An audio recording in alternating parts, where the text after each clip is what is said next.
আসসালামু আলাইকুম ওয়া রাহমাতুল্লাহ। আলহামদুলিল্লাহি রাব্বিল আলামিন ওয়াসসালাতু ওয়াসসালামু আলা রাসূলিহিল কারীম ওয়া আলা আলিহি ওয়া সাহবিহি ওয়া আহলি বাইতি আজমাইন, আম্মা বাদ।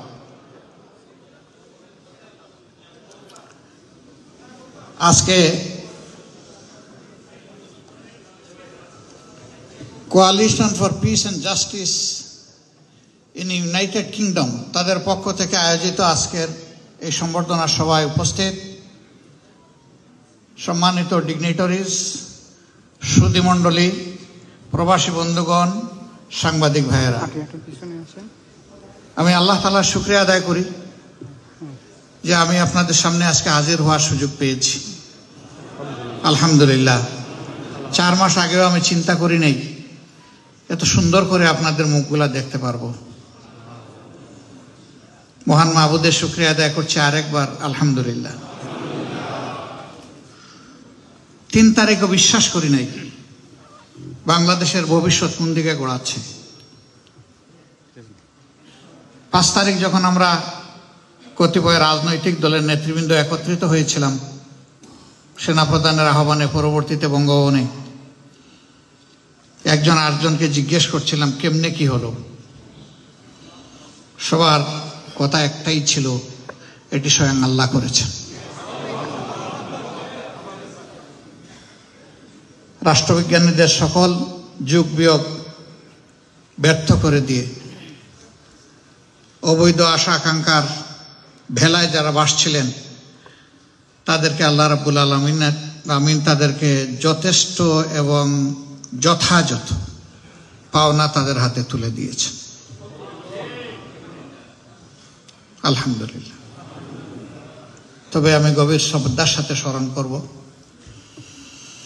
2009 সালের 10 জানুয়ারি আওয়ামী লীগ ক্ষমতায় আসার পর থেকে শুরু করে 24 সালের 4 আগস্ট এমনকি 5ই আগস্ট পর্যন্ত তারা যাদেরকে হত্যা করেছে আল্লাহ যেন তাদেরকে ক্ষমা করে দেন।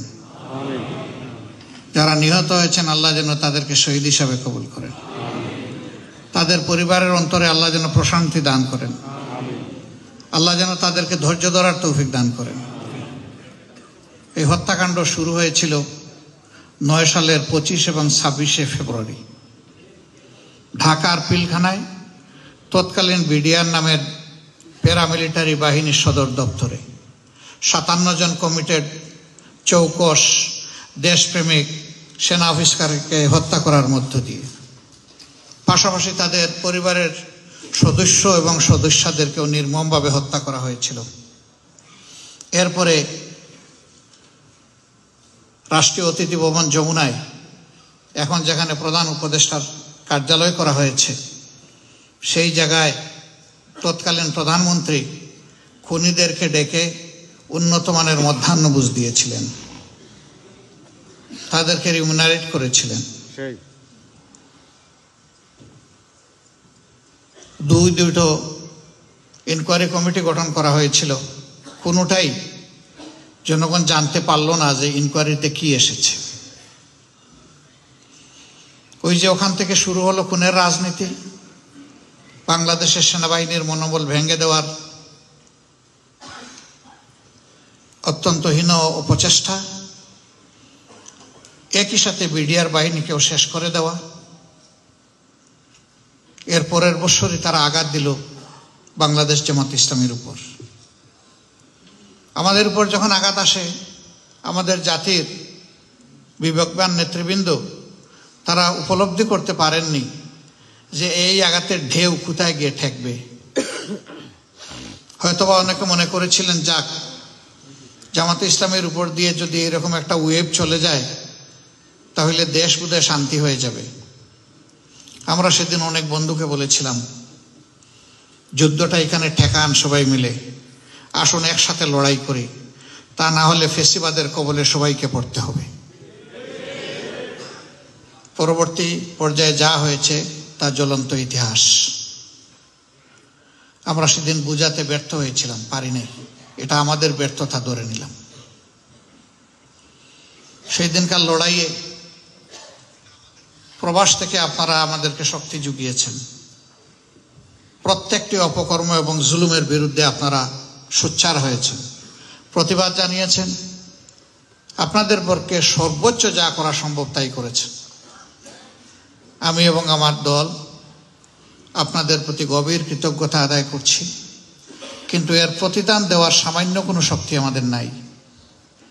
যে মহান মনিবের হাতে এই প্রতিদান দেওয়ার শক্তি আছে, আমি দোয়া করি আল্লাহ তাআলা দুনিয়া এবং আখিরাত দুই জায়গায় আপনাদেরকে সম্মানিত করুন।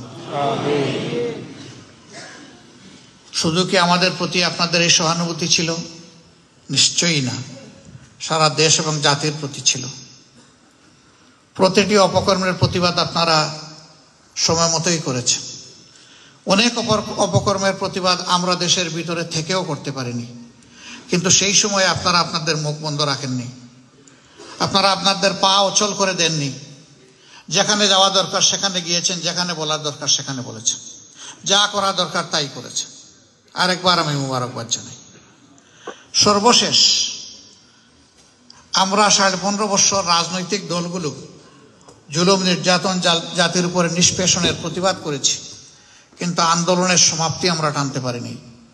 সহজ সরল ভাষায় সত্যতা স্বীকার করতে আমার কোনো আপত্তি নেই। ত্যাগ আমাদের হয়তো অনেক করতে হয়েছে, অনেক মূল্যবান জীবন ঝরে গিয়েছে, অনেকে মৃত্যুবরণ করেছেন, লক্ষ লক্ষ মানুষের বিরুদ্ধে মামলা হয়েছে, দফায় দফায় জেলে গিয়েছেন, চাকরি হারা হয়েছেন, ঘর বাড়ি থেকে বিতাড়িত করা হয়েছে, কারো কারো ঘর দুয়ার বোল্ডোজার দিয়ে ভেঙে চুরমার করে দেওয়া হয়েছে। এই সবগুলা বাস্তবতা। কিন্তু আমরা এই আন্দোলনের প্রতিবাদের ফসল সরাসরি ঘরে তুলে আনতে পারিনি। আমাদের গর্বের সন্তানেরা, আমাদের ছেলেরা, আমাদের মেয়েরা এই বছরের 1 জুলাই থেকে যে আন্দোলনের সূচনা করেছিল, আলহামদুলিল্লাহ তাদের ডাকে জাতি সাড়া দিয়েছে, আপামর জনতান রাস্তায় নেমে এসেছে। জাতি ঐক্যবদ্ধ হয়েছে, জুলুমের বিরুদ্ধে বুক চিতিয়ে দাঁড়িয়েছে। সেই ছেলেটা ইতিহাসের আইকন হয়ে গেল, আমরা তার জন্য গর্বিত।